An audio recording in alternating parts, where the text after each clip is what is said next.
It's Friday, Feedback Friday, the feedbackiest day of the week. It's Feedback Friday.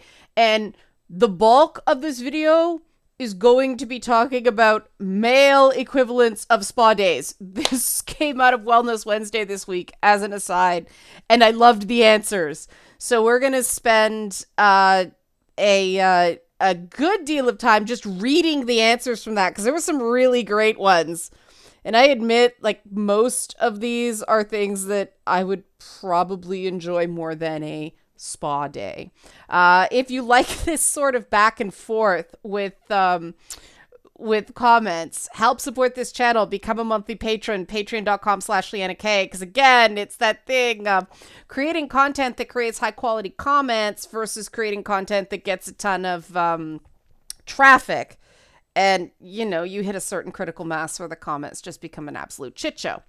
On that note, the one thing I want to talk about before we get into the cool spa day stuff, as I suspected, some people got really hung up on the sexual harassment element of Monday's video, Tuesday's video. Oh God, the thing about Twitch and Hassan Piker and how he basically makes money harassing people. People got hung up on whether what he did to me was sexual harassment or not, and it went back and forth and everything like that. And I know these things are predictable, and yet at the same time, pushback like this drives me crazy, precisely because I said two things. One, I didn't want the sexual part, the gender politics part, to get in the way of the fact that it was harassment. He does it to other people. It's not more okay to do to a man than a woman. Doesn't matter what it is. You know, bullying people is bullying people. But the other thing I said is, some commenters rightly said in response to some people who were giving me some shit over this, that it's not a question of a universally accepted definition of sexual harassment. It is the definition that the person doing it leveled against another person. What do I mean by this? There was a time where there was a big fight and all people like, what does TYT have to do with this? Come on. Hassan Piker is Cenk Uyghur's nephew. Okay? That's the only reason we know who Hassan Piker is. And there have been a lot of things about sexual harassment at TYT, various things, to the point that at one point they jumped through hoops to not do an investigation after an accusation. They fired a guy for a consensual relationship he had at another company with a subordinate. They claim that violated their workplace rules. I don't know how that holds up in court. Maybe it has something to do with the contracts or something like that. But that, I'm just like, how do you fire someone for something they did at another job? But they have a very, very, very low bar considering what they define as sexual harassment. And as the commenters pointed out, Buddy Hassan's been in there saying that even derogatory comments regarding women's appearance, or even, minimizing somebody based on their appearance, or making them uncomfortable based on seemingly flattering comments about their appearance, is sexual harassment. And that's what he did to me. That's the thing, is that there is a basic thing. Objective right and wrong, right? There are two types of people in this world: people who believe that right and wrong is objective, and people who believe that right and wrong are situational.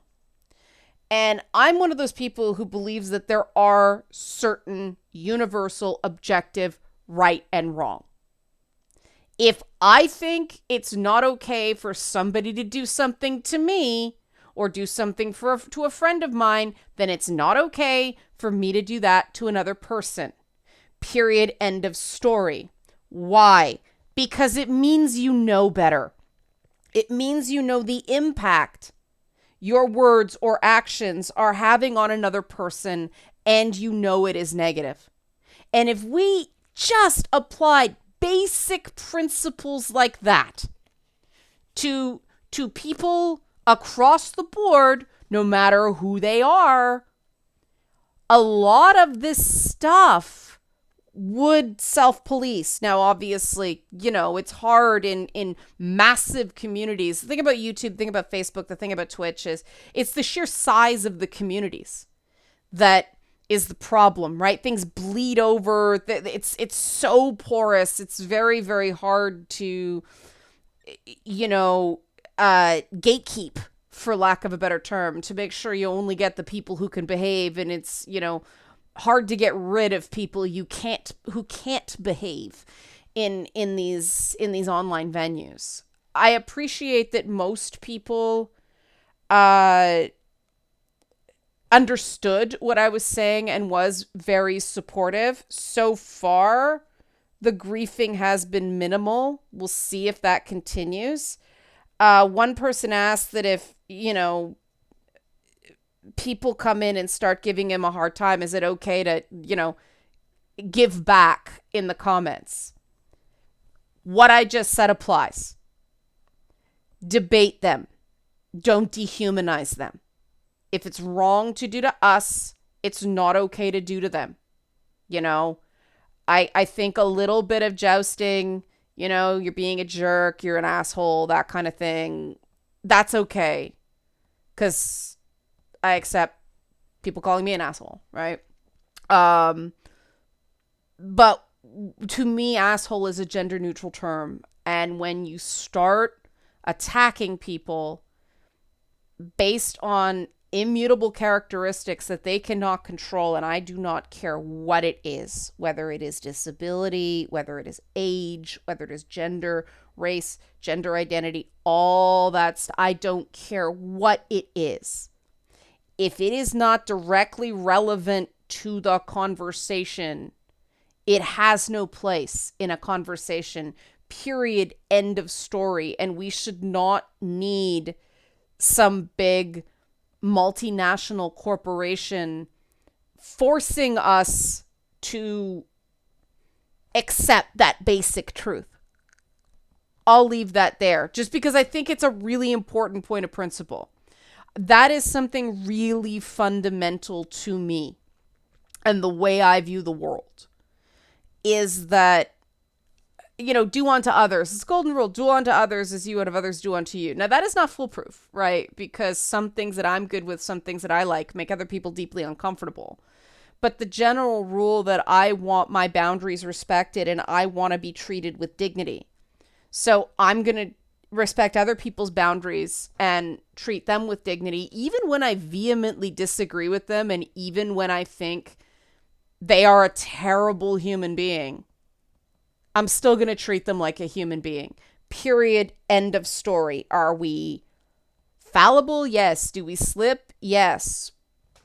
But when people check me on going too far with certain comments, I appreciate that check. I think that is fair criticism if I go too far and try to make a video entertaining and go too far down the rabbit hole of insults, trying to be funny instead of seeming hurt. That is a fair criticism. Right? I am prepared to be held to my own standards. If everybody on YouTube was prepared to be held to their own standards, if everybody on Twitch was prepared to be held to their own standards, and so on and so forth, we would have far fewer problems on the internet. Okay, let's move on to male spa day. Now, I know that the whole male thing is gender typical, sort of almost stereotypical male. And I wish I had a less loaded term for that. This came out of Wellness Wednesday, and I asked for, because I asked for suggestions for this, because this was inspired by an ad I saw. I forgot what the business, but it's the thing, the woman fully made up with rocks on her back, as if that's how you look at a spa. You go to a spa fully made up. But they have that. You never see a guy in those pictures, right? Or you very rarely see a guy unless it's like a couple's photo. It's always a woman. And people in the comments pointed out that the reason the sort of male spa day trope doesn't exist is this ongoing thing of men have to be busy, have to be doing something, have to be productive in some way. Now, what's interesting about that is I actually had a conversation with a friend about their mom and how their mom was a fusser. And, a lot of people's moms are fussers. They constantly have to be doing something, whether they're doing dishes or they're vacuuming or they're picking up, or they constantly have to stay busy, and it drives people nuts. So that is not an exclusively male thing. It manifests differently in women, but it is still there. But the whole spa day thing gives women permission to break that for a little while. And it is interesting that we're sort of circling around the idea that unless you're into kind of outdoorsy, sportsy things, there isn't the same permission structure. And this is where I follow my own rules. Hey, we've discovered something. So here are some suggestions for male, typically male spa day, but also pretty much everything on this list, Leanna would enjoy more than a spa day. Just say. So the first one was a big garage with all tools inside a big junkyard with a very wide array of junk and a lot of time to build cool stuff. And then like stuff to fuel it for free. Or I guess a pay one price thing. That sounds really freaking fun. And my idea of a spa starts with something outdoors, maybe a rigorous hike or casual stroll, maybe just hanging at a park or beach with friends. After that, a clean shower and sweats and a pizza and either movies or video games. Cool. The hanging out is a cool one. One person said axe throwing. Axe throwing is something I have never tried and I would love to try. Axe throwing just seems so freaking zen. They also said maybe take discarded unrecoverable pottery and smash them. Throw breakable stuff out of a window and watch it break. They actually have destruction rooms in places. You got to be really super careful, especially with pottery. Learn from my mistakes smashing a toilet on television with a sledgehammer. That stuff flies and it can blow back, and those little bits of porcelain can actually cut your face. So if you're going to do a smashy, please wear protective gear, especially eye protection, but also, yeah, it'll nick you as those little shards fly. That I have done. Male spa day is guys' night. Cool. Guys' night is indeed very different than girls' night. I would love to unpack the different ways guys' night is different from girls' night, because I'll be damned, do I prefer being the only woman in a hangout full of guys to girls' night. I despise girls' night like I hate The Sims, okay? Just when you're out with a bunch of guys, even when they forget there's a woman in the room, it is not a constant complaining session about the women in their lives. When you are at a girls' night, it is a vent session. And me no likey this. There is one thing to somebody legitimately needs to talk, but it's this just complaining. And I don't get it. And it makes me uncomfortable. But I'm digressing. My idea of a spa day would probably involve getting access to a cinema room full of whatever you want to watch, presumably tell in charge who's advanced, an amusement park or carnival that you just pay an advance deposit for and can go on whatever as a result. That sounds very cool. I guess food and everything would have to be included like a spa, though. Food at a spa is like a piece of bread with a bunch of like shredded carrots and beets on it and like one slice of cheese, and they call that lunch. It's a ripoff. That sounds fun. Like the cinema room sounds like an interesting idea. Multiple people, and this I was like, this sounds interesting. Multiple people said a good shave, like one of those like barbershop shaves. is the equivalent of a male spa day. And that is probably the closest one-to-one thing out there. I know some people who treat themselves to professional shaves, and they swear by it. And obviously, that is not something I can participate in. But yeah, that was really great. A few people mentioned that one, and good catch there. I think the equivalent to the spa day, but for men, would be fishing. The commenter said, I personally don't fish, but it's what I imagine when I think of the concept of men doing a semi-social downtime activity. I have only been fishing a few times in my life. I enjoyed it every single time, except when it comes to removing the hook.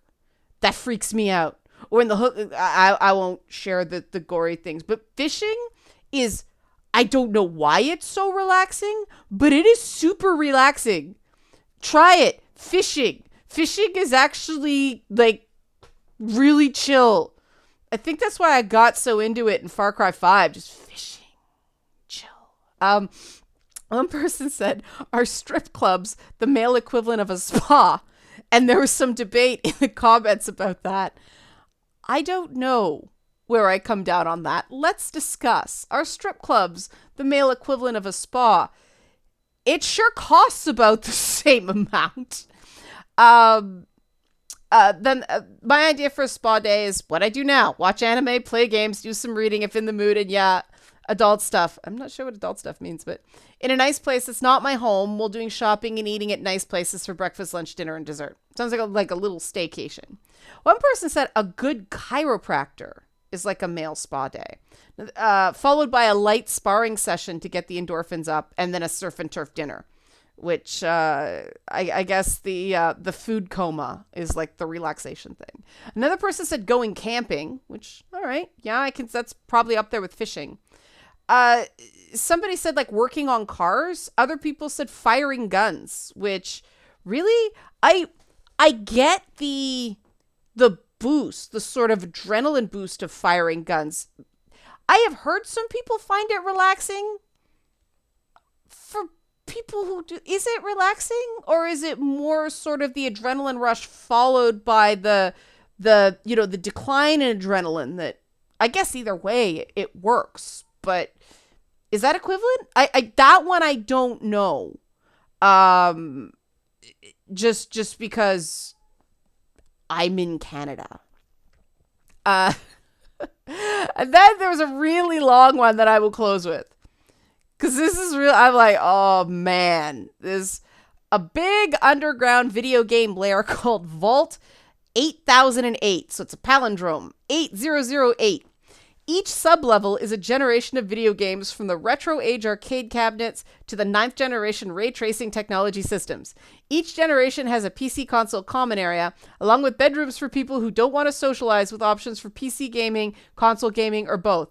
Lots of snacks available and international foods available. The ground level, aka entrance, has analog games, board games, and pencil paper D&D. The above level has various cosplay pieces for people to be their favorite character during their stay. To access this male spa day equivalent is to pay with in-game achievements you've earned with different games in the past. So it's totally free, but you have to get good to access it. To me, I read this and did not see spa day. To me, this is the pearly gates of a fictional heaven. Sign me up for that. That is like Dante's Paradiso right there for me. Most people don't know about Paradiso. They know about the Inferno, but not Paradiso. The Divine Comedy is multiple levels. But I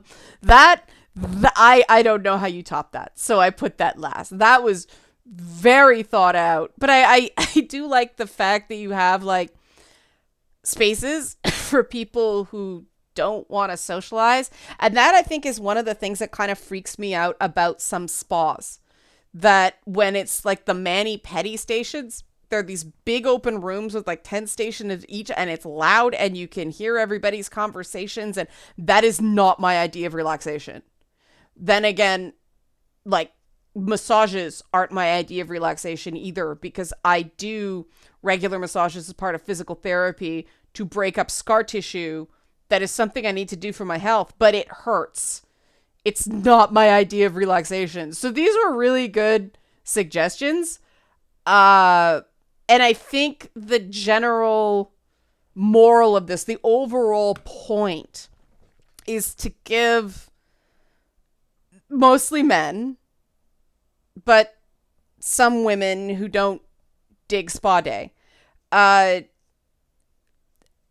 reason to stop and take a pause and just be. I mean, meditation is something I know works for some people. I'm really bad at meditation because I start singing to myself. I cannot clear my mind. I start singing to myself. And then whatever song I start singing to myself during the meditation session is stuck in my head for a month. But I enjoy singing to myself as relaxation because you're not thinking about anything else when you're focusing on singing. I find that chill. Yeah, the point is that you do not have to be productive every moment of the day. In fact, and every day of the week. In fact, you are more productive over the medium to long term if you give yourself those breaks. No, really, try it. It's very hard at first. But the mental clarity you get because you gave yourself those breaks is you're just better at everything you do because of it. So give yourselves permission to take those breaks. And if people complain, show them this video. Not that it will persuade them, but you know what I mean? We need more of these permission structures that aren't $200 for a crappy mani-pedi light massage and a carrot and beet sandwich. It's only one piece of bread. It's such a ripoff. It's such a ripoff. Anyway, we need more pauses. We need more sort of mindfulness, but immediately again, that puts me mindfulness. Even that sounds a little too, pardon me, feminized or feminine for, you know, those more traditional dudes to feel comfortable doing. And you know what? That's totally fair. Because I feel kind of stupid doing it. And I'm not afraid to admit that. I just this is all just not me at all. You know, sometimes I get really irritated by that rip-off Asian pan flute music at spas. It just makes me really super angry. And sometimes it'll be a very lovely experience. But the ones I like are like the really hardcore Swedish, like water therapy. I don't know if anybody's done this stuff, but it's like extremes of warm and cold that actually like stimulate the blood flow. And it is not the most pleasant thing in the world. But you do feel invigorated after it. That's kind of more my idea of spa, not anything involving mud and rocks on my back and something I'm supposed to believe, you know, I'm supposed to do fully made over. First of all, if you spend your whole massage with your head like that, you're going to get crick in your neck. Secondly, you end up with oil in your hair if they do like the cranial stuff, which, yeah, you need the cranial stuff because it impacts everything else. It's all bullshit, man. It's all bullshit, which is why we need alternatives. And hopefully it gave some people some suggestions for things they could do to relax. Like if even one thing goes, hey, that's kind of fun. Hey, that's awesome, right? I've heard, again, great things about professional shaves. Give that a try, guys, if you can. Or give it as a gift to somebody if you think they'd be interested. You know, the holidays are coming up. The guys I know swear by it. Absolutely swear by it. So there you go. So we'll leave it there. I had fun with this. I hope you guys do too. Help support this channel. Become a monthly patron. Patreon.com/LeannaK. Thanks for watching.